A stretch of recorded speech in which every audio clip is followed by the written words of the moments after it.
Jer. I forgot what time it was, but we got to fit this in. You're going to be happy I did too, Jerry, even though you're going to be mad a little bit. But I have a new friend of mine who called my show. What was it? It was earlier in the week. And I actually called him back, and he's a very interesting guy. He ran for Congress as a Republican. And I believe it was during my Joe Severino interview. And that's what prompted the call, and I got to talk to him. And the status of the Illinois Republican Party may even be worse than I anticipated. My new friend, his name is Max Rice. Max, how are you? Wow, thank you so much, Sean. Great to be on the show. Well, I appreciate it. And after we started to talk, I went to your website, which is called IllinoisRecord.com, right? IllinoisRecord.com. Subscribe today. IllinoisRecord.com. And you have a plethora of articles from a very, I like the style in which you write and investigate. You're exposing a lot of behind the scenes, which people need to know. Because the reason that the Republicans or so-called the people who think themselves to be Republicans, the reason that they're in a rigged game is kind of because of what you reveal on a regular basis in your articles, isn't it? I agree. And when there's no consequences for bad behavior, it gets worse. And I just kind of noticed throughout the years that there was a lot of bad behavior that would go unchecked or get a slap on the wrist.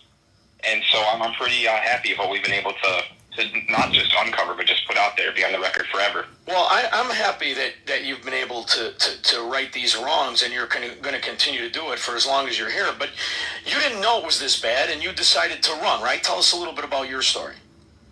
It was this bad at the time. Because even when I was running, I was saying that Republicans were pedophiles and that Democrats are criminals. Was my platform. So I wouldn't say I didn't know it was this bad, but you kind of think that like it's maybe a 50-50 split between corruption and people with good intent, when really the number is probably closer to like 90 to 95% just evil scum of the earth. Terrible human beings working under some sort of outside interest. Well, there has to be a reason it's this hopeless, right? I mean, there has to be. And then, I remember years ago discovering through different after evening events, watching the interactions between well-known short-in-the-pants Democrat mafia members and the ass-kissers who back then were Republicans, let alone what it's become now. It even appears to be sicker. And you know what was a tip to me? He became my very good friend. I didn't know him much. I was asked to fill in for him at an event we had. It's an event we have every year where we have different speakers come in and we celebrate the freedom and opportunity in Illinois or in the country.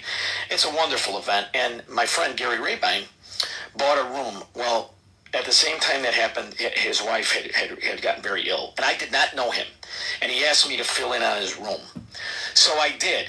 And in me doing that, I had the pleasure of meeting him soon after, and we became very good friends. And when he was running for governor, he's like, well, I want to get their advice. So he hired some guys who I don't like at all. But he wanted to win. He wanted to. Oh, you're talking about Pat Brady. I'm sorry. No, yes, I'm talking about Pat Brady. But you know what's funny about Gary's a legit best guy I know when it comes to honesty and trying to change things, not for himself, but for the people. And I think that's something that happens with guys who didn't think they were going to ever go into politics, whether it's him or Severino or you. And I think once you try it, and you might be optimistic and think, okay, everybody wants what I want. They want better for the average guy, the honest guy. And you realize when you get to this echelon that is kind of in charge of the body politic, they don't give a rip about the average guy, do they? Oh, no, I agree, Mark. Because Gary's a perfect example, and he's with you in Florida now, is because what happens is a lot of people who are successful think that everything's bad, but their skills are transferable. Even President Trump, and I think we're seeing him doing a much better job in the second term of realizing how bad these people are. And people like Gary, they see as a mark of that we can extract a bunch of ads. And that event you were at, like I'm sure he put 6 figures into his campaign, including into a software that I talk about on my website pretty common called Cirrus, which has really captured a lot of the GOP clubs. Gary Rabine put a lot of money into them. And he even accuses them of giving his data away the second that he moved on from them. Well, he's so optimistic. And he feels, this is the problem with good people. My mother had this quality. My uncle